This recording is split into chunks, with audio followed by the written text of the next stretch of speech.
Shalom saudara, apa kabar semua yang ada di rumah? Masih dalam situasi kita beribadah di rumah masing-masing. Saya berharap bahwa Bapak, Ibu, dan Saudara tetap mengalami sukacita yang daripada Tuhan, karena Tuhan menghendaki hati kita bersukacita.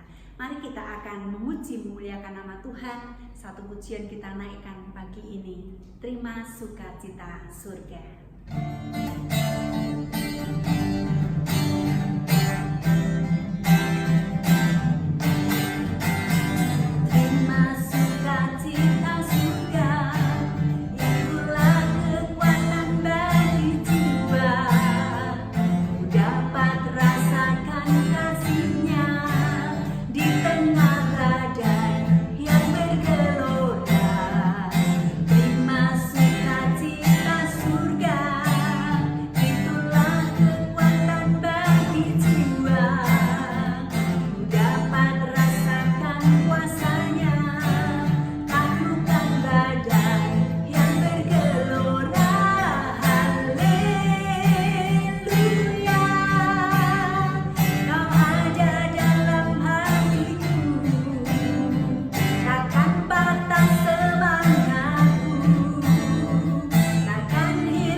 Salam saudara yang terkasih dalam Tuhan, dimanapun saudara berada hari ini. Saya tahu bahwa kita semuanya masih stay home dan yakini bahwa firman Tuhan tidak akan pernah terbelenggu. Sekalipun kita semua di tempat yang terpisah, tetapi firman Tuhan tidak akan pernah memisahkan kita semuanya, membatasi kita untuk kita mengerti kehendak Tuhan yang terjadi dalam hidup kita. Sebelum kita mendengar bagian dari firman Tuhan, mari kita akan berdoa. Bapa Allah kami yang baik, kami datang kepadamu. Kami mensyukuri untuk semua anugerah yang Tuhan beri atas kami semuanya. Sampai dengan hari ini kami masih terpelihara, karena firman-Mu yang berkata, kiranya roh, jiwa, dan tubuhmu terpelihara sempurna sampai kepada hari kedatangan Kristus, dan Engkau genapkan pada hidup kami. Dimanapun kami sekarang ini berada, kami terpelihara, bahkan kami terus terpelihara Roh kami terpelihara, jiwa kami terpelihara, tubuh kesehatan kami juga terpelihara. Apa yang kami makan, yang kami minum, yang kami pakai disediakan oleh Tuhan. Tuhan terima kasih. Mari Engkau berbicara kepada kami lewat kebenaran firman-Mu pada hari ini. Di dalam nama Tuhan Yesus kami berdoa, kami ucap syukur. Haleluya. Amin. Bapak, Ibu dan Saudara yang terkasih dalam Tuhan, saya percaya bahwa kita semuanya masih menyala bagi Tuhan. Mungkin sudah 6 minggu terakhir ini kita tidak ada dalam sebuah kebersamaan ibadah raya seperti yang biasa kita lakukan. Tapi saya mau mengingatkan lagi kepada kita semuanya, saya mengingatkan kita semuanya. Ada bagian dari firman Tuhan yang itu sangat membekali saya, yang saya rindu juga ini membekali Bapak, Ibu dan Saudara semuanya. Lukas pasal yang ke-24 ayat yang ke-32. Begini bagian firman Tuhan. Kata mereka seorang kepada yang lain, bukankah hati kita berkobar-kobar ketika ia berbicara dengan kita di tengah jalan dan ketika ia menerangkan kitab suci kepada kita? Ini adalah perkataan seorang murid yang bernama Kleopas. Dan saudara semuanya tahu tentang cerita ini.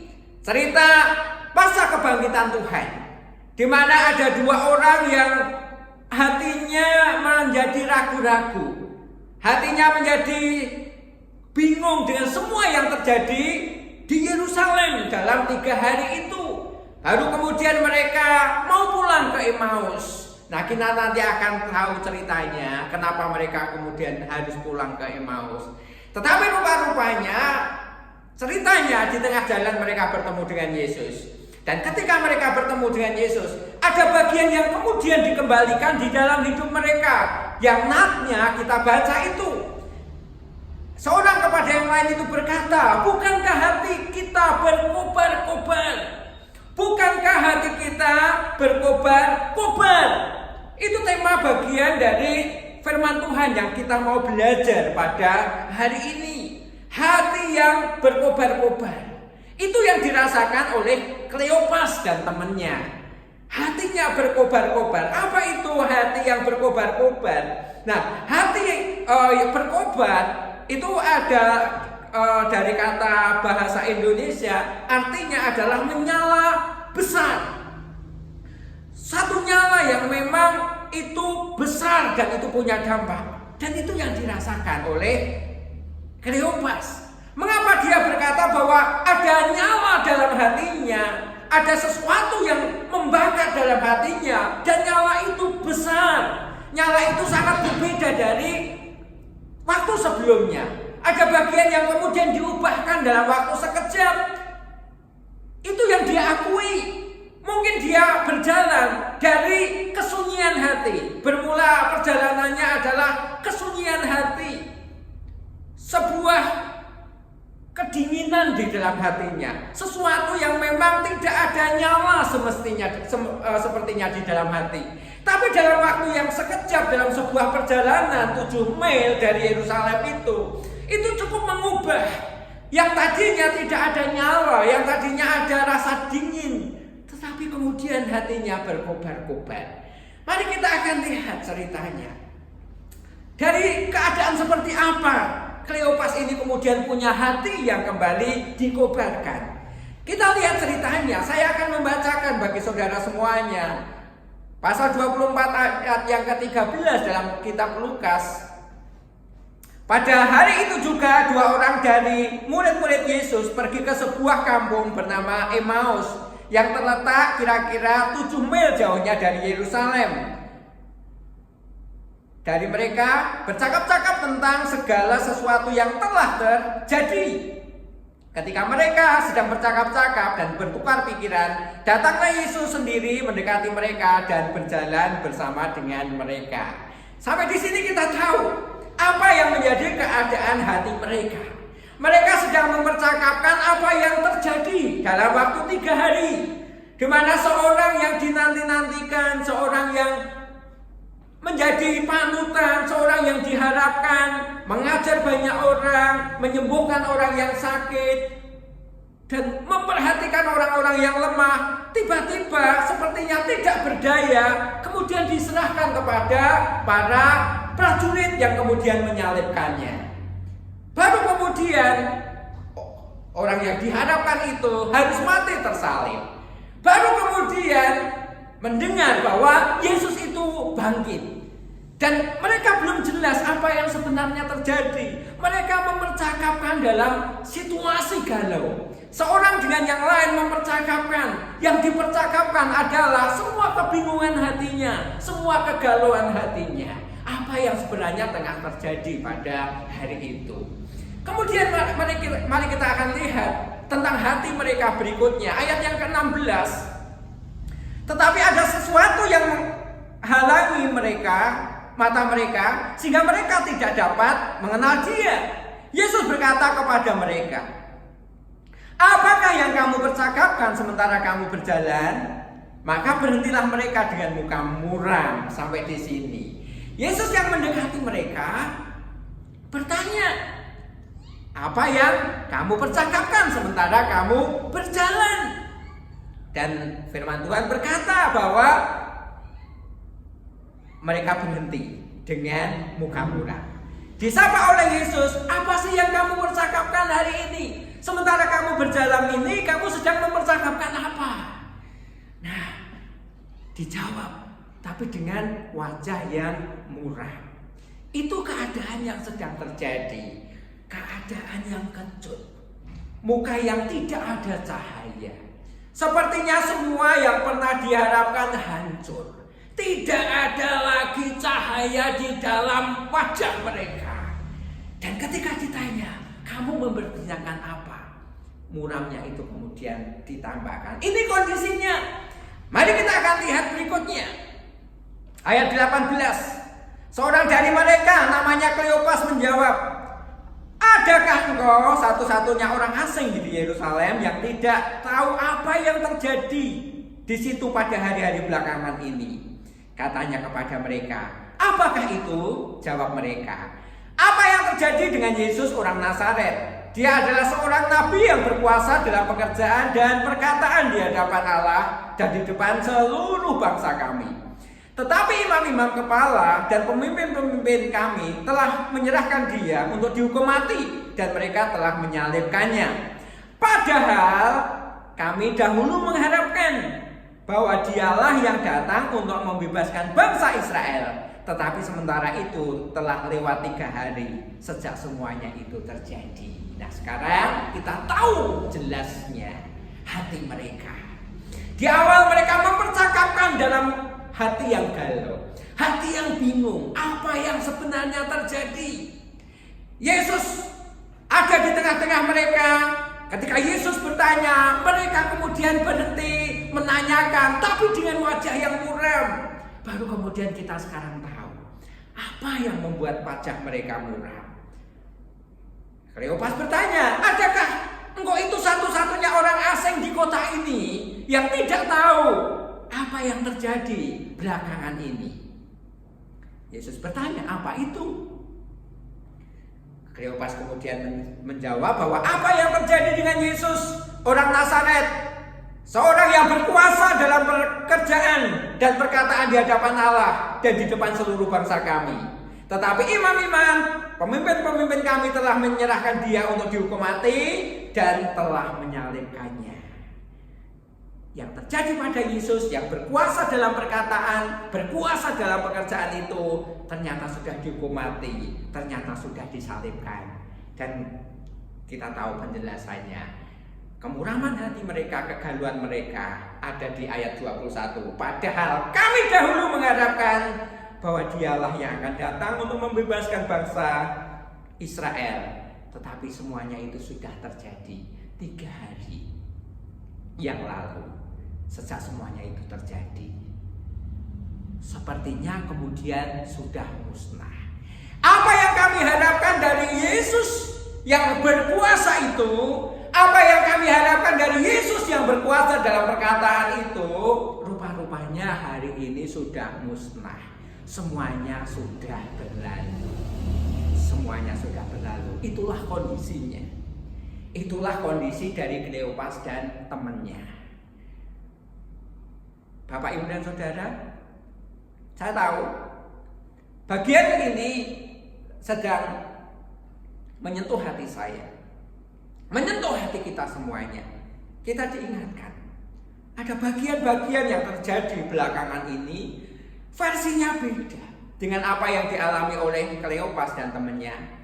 Tetapi kalau kita berbicara tentang kegalauan, kalau kita berbicara tentang berapa banyak orang yang hari ini tidak punya cahaya wajah, yang mukanya muram karena keadaan, yang pengharapannya kemudian nampaknya hancur terkubur, dan tidak tahu lagi apa yang sebenarnya harus terjadi. Versinya beda, tapi mungkin perasaannya sama, keadaan hatinya mungkin sama. Dan itu yang terjadi belakangan ini. Kita mendengar berita berapa banyak orang yang harus tidak bekerja hari-hari ini. Berapa banyak orang yang usahanya tidak seperti pada tahun-tahun yang lalu. Dan mungkin saudara yang ada di keluarga Salom ini juga merasakan dampaknya. Betapa banyak juga saudara yang mungkin sudah hampir 2 bulan bekerja di rumah dengan semua hal yang sangat berbeda. Berapa banyak saudara yang juga mengalami jadwal pengurangan jam kerja, dan itu sangat berdampak bagi hidup saudara. Dan saudara mungkin berkata bahwa ketika memperbincangkan ini juga memperbincangkan dalam kegalauan dan dalam banyak hal keadaan yang lain. Saudara mungkin juga mengalami ada saudara yang sakit, ada keluarga yang sakit, dan ada bagian-bagian dalam relung hati saudara yang mungkin membuat saudara sedih sama seperti Kleopas. Dan kita berkata bahwa padahal kita sangat mengharapkan ada banyak hal yang terjadi bersama dengan Tuhan. Bapak, Ibu, dan saudara, itu yang terjadi pada perasaan Kleopas dan temannya ini. Tapi mendadak yang kita lihat di ayat yang tadi kita bacakan di awal, bahwa bukankah hati kita berkobar-kobar? Ini yang mau kita cari, ini yang mau kita usahakan. Di tengah banyaknya keadaan, masihkah hati kita ini berkobar? Masihkah ada nyala yang besar? Mungkin tidak ada nyala besar di hati kita, tapi apakah hati kita ini masih ada nyala sedikit? Nyala pengharapan kita, nyala gairah kita, nyala antusias kita akan Tuhan, akan segala sesuatu yang Tuhan buat, kuasa perkataan, kuasa perbuatan itu, masihkah kita menyala untuk kita mengharapkan itu terjadi dalam hidup kita? Kleopas dan temannya mengalami perubahan itu. Di tengah jalan itu, rupa-rupanya hati yang sunyi itu kembali dinyalakan. Nah, seperti apa dia bisa nyala? Api itu bisa nyala lagi, gairah itu bisa nyala lagi, semangat hidup itu bisa nyala lagi. Mari kita lihat, ada 2 modalnya yang dia sebut. Hati itu kembali nyala. Yang pertama, coba kita lihat kembali ayat yang ke-32. Kata mereka seorang kepada yang lain, bukankah hati kita berkobar-kobar ketika ia berbicara dengan kita? Ada bagian yang lain berkata bahwa ketika ia berjalan dan berbincang dengan kita. 2 orang ini mengalami hal yang sama. Kleopas dan temannya itu mengalami hal yang sama. Dirasakan, tapi ditahan. Ada kobaran di dalam hatinya. Ada nyala di dalam hatinya. Sejak kapan? Ketika Yesus berjalan dengan mereka, ketika Yesus bertanya, apakah yang kamu percakapkan itu sementara kamu berjalan? Sebenarnya di dalam hatinya ada nyala, ada kobaran. Tapi satu sama lain menahan kobaran itu. Di saat Yesus berjalan dengan mereka, tetap ada nyala dalam hati mereka. Ada gairah, ada kobaran semangat di dalam hidupnya. Dan ini yang mau kita pegang. Selagi kita ada Yesus yang berjalan dengan kita, kondisi apapun sebenarnya di dalam hati kita tetap ada kobaran, tetap ada nyala dalam hidup kita. Sementara mungkin banyak orang hari-hari ini redup, semangat yang redup, pengharapan yang redup, gairah dari kehidupan yang redup, cita-cita yang mungkin tidak sengaja kemudian dibiarkan redup, dan banyak hal yang redup. Dan itu kondisi yang sekarang ini terjadi. Kita perlu akui itu. Dan kita tidak pernah bisa membohongi kenyataan-kenyataan yang sedang terjadi hari-hari ini. Berapa banyak yang sudah mengalami keredupan di dalam hidup mereka. Tapi firman Tuhan mau berbicara kepada kita semuanya. Masih ada Tuhan yang di samping kita, berjalan bersama dengan kita, yang itu membuat Kleopas dan temannya punya gairah, punya kobaran di dalam hatinya. Dengan semua keadaan yang saudara alami, saya berharap selalu ada kobaran di dalam hatimu. Engkau tetap mengobarkan semangatmu. Engkau tetap mengobarkan semangat kepada tetangga, kepada sesama, kepada teman. Karena ada nyala di dalam hatimu, ada kobaran dalam hatimu. Saya mengingkari kita semuanya, ayo terus kobarkan. Apa yang masih ada dalam kobaran di dalam hati kita, ayo kita pantekkan kepada banyak orang. Kita akan suruhkan kepada banyak orang. Sekeliling kita mulai redup, banyak orang mulai redup. Kita mau berdoa untuk hal itu. Kita mau sampaikan kabar baik ini. Yesus berjalan dengan kita. Yesus berjalan dengan kita dalam sejarah ini. Dan mari kita terus berkobar bagi Tuhan. Yang pertama, yang kedua. Bukankah hati kita berkobar-kobar ketika Ia berbicara dengan kita di tengah jalan? Ini yang pertama. Yang kedua, dan ketika Ia menerangkan kitab suci kepada kita. Ada kobaran hati karena Tuhan menjelaskan isi kitab suci. Bagaimana penjelasan yang Yesus ajarkan? Lihat ayat 25. Lalu Ia berkata kepada mereka, "Hei kamu orang bodoh, betapa lamban hatimu, sehingga kamu tidak percaya segala sesuatu yang telah dikatakan para nabi. Bukankah Mesias harus menderita semuanya itu untuk masuk ke dalam kemuliaannya?" Lalu Ia menjelaskan kepada mereka apa yang tertulis tentang Dia dalam seluruh kitab suci, mulai dari kitab-kitab Musa dan segala kitab nabi-nabi. Rupa-rupanya perjalanan dari Yerusalem ke Emmaus itu menjadi kuliah kecil yang mereka terima. Tapi itu cukup untuk membuka pengertian mereka. Dan kemudian ada nyala di dalam hati mereka. Segala sesuatu yang tidak pernah tersingkap, yang tidak mereka tahu sebelumnya, dalam perjalanan itu mereka tahu. Mereka disingkapkan. Segala sesuatu yang bagi mereka tidak pernah mengerti.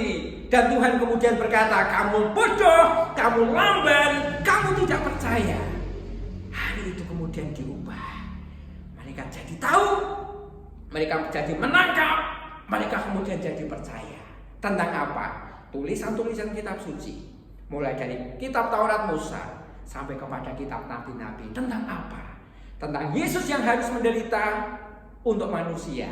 Tentang Yesus yang menyelamatkan manusia. Tentang Yesus yang kemudian hidup dan memberi pengharapan baru kepada semua manusia. Itu mereka tangkap. Disitulah firman kemudian tersingkap. Dan Ia berkata, bukankah hati kita berkobar-kobar ketika Ia berjalan dengan kita dan menerangkan kitab suci kepada kita. Ketika firman tersingkap, hati mereka berkobar-kobar. Tepat seperti yang dikatakan oleh Mazmur pasal 119 ayat yang ke-130. Bila tersingkap firman-firman-Mu, memberi terang, memberi pengertian kepada orang-orang bodoh. Kleopas dan temannya disingkapkan dan hati mereka kemudian berkobar-kobar. Saya rindu Bapak Ibu dan Saudara stay home yang saudara nikmati, saudara jalani, akan membuat banyak firman Tuhan yang tersingkap. Kita punya banyak waktu untuk menggumulinya. Kita punya banyak waktu di mana kita bisa lihat apa yang dulu tidak pernah tersingkap. Mari ini menjadi kesempatan emas. Kita akan selalu ambil sisi positifnya. Ada banyak waktu yang Tuhan beri. Dan waktu untuk kita bersekutu dengan firman Tuhan. Dan bila firman itu tersingkap, itu memberi pengertian, memberi cahaya, memberi suluh, memberi kemudian kobaran lagi di dalam hidup kita. Bapak, Ibu, dan Saudara, saya percaya hari ini saya meyakini hati saudara masih berkobar.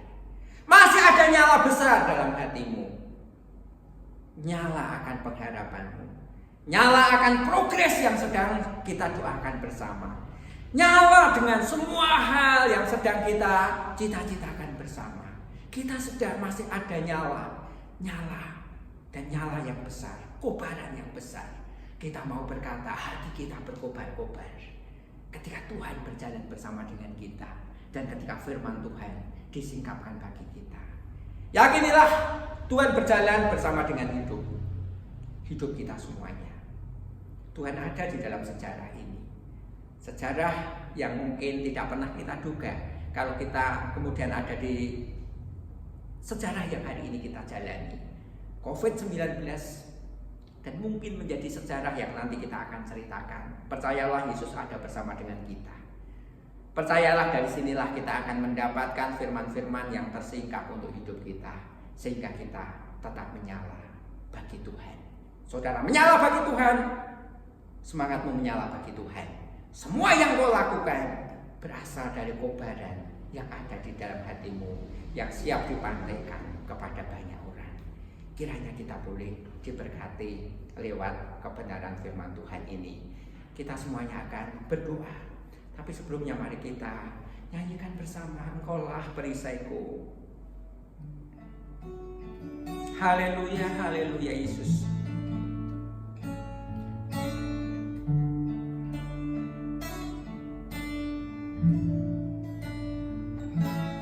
Engkaulah perisaiku,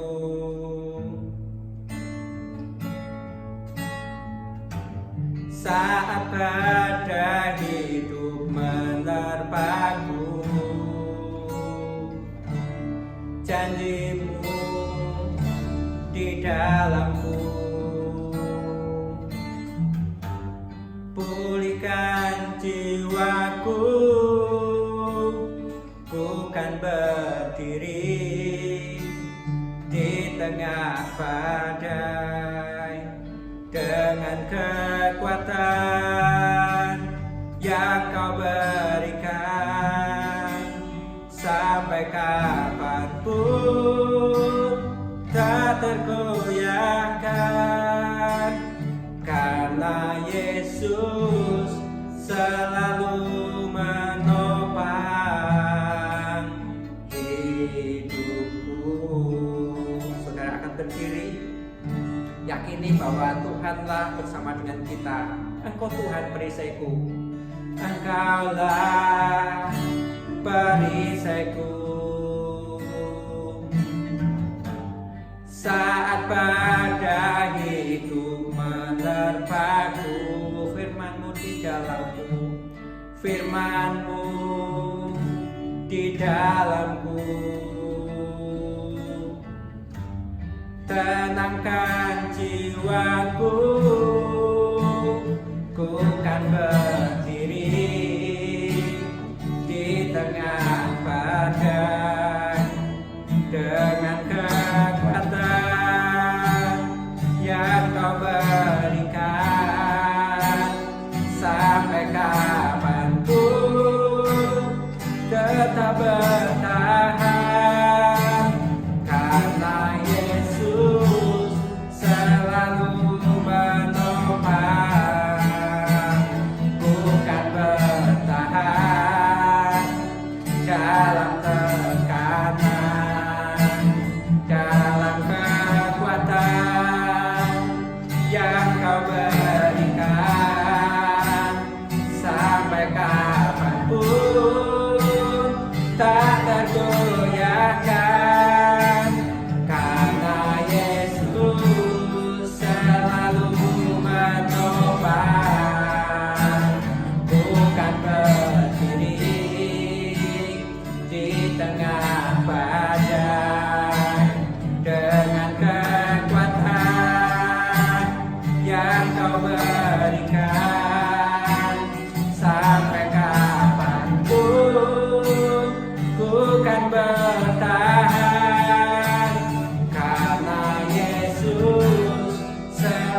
Percayalah, Tuhan selalu punya maksud. Yang saya mau, yang Tuhan mau dalam hidupmu. Saudara selalu akan berkata bahwa hatiku berkobar-kobar. Hatiku berkobar-kobar. Tidak peduli seperti apa yang sejarah yang kita jalani hari ini. Tetapi Tuhan mau kobaran api, kobaran hati yang pernah dialami Kleopas akan menjadi kobaran hati dalam hidup kita semuanya. Kleopas mengalami kegalauan. Kleopas mengalami muka yang muram, tanpa cahaya muka, tanpa pengharapan. Kleopas kecewa karena harapannya sepertinya terkubur. Tapi satu waktu semuanya diubahkan oleh Tuhan. Hatinya menyala karena Tuhan berjalan dengan mereka. Karena Tuhan menyingkapkan firman-firman-Nya atas hidup mereka. Dan itu terjadi pada hidup saudara. Bapa, dalam nama Yesus, hari ini kami berdoa untuk seluruh teman-teman dari keluarga Salom dan siapapun yang mendengar berita firman-Mu ini. Seperti apapun keadaan hati mereka hari ini, tapi kiranya firman-Mu akan mengobarkan hati mereka. Kami akan percaya bahwa firman-Mu ya dan amin dan tergenapi atas hidup anak-anak-Mu. Bahwa Engkau berjalan bersama dengan kami, bahwa Engkau sedang mau singkapkan banyak kebenaran-kebenaran firman-Mu dan kekayaannya terjadi dalam hidup kami. Dan hati kami terus berkobar bagi Engkau. Hati kami menyala besar bagi Tuhan. Tuhan, terima kasih. Kami percaya anak-anak-Mu yang mengalami mungkin kekecewaan, sepertinya harapan-harapan tertunda, sepertinya harapan-harapan kadas. Tapi dalam nama Yesus, semuanya masih Engkau bisa nyalakan. Semuanya Engkau buat seluruh janji-janji Tuhan tergenapi atas mereka. Tuhan singkapkan apapun yang Engkau mau singkapkan dalam hidup mereka, sampai mereka menemukan satu keyakinan Tuhan sedang menggenapkannya atas mereka. Yang sakit mengalami kesembuhan, mengalami pemulihan daripada Tuhan. Dan dalam keadaan-keadaan yang lain pun ada kuasa Tuhan yang memulihkan anak-anak-Mu semuanya. Tuhan, terima kasih. Kami percaya firman-Mu ya dan amin. Kami akan terus berkobar-kobar bagi Tuhan. Hati kami terus menyala, bahkan menyala besar bagi Tuhan. Di dalam nama Tuhan Yesus, kami orang yang diberkati berkata, haleluya, amin. Amin, amin. Tuhan memberkati kita semuanya. Salam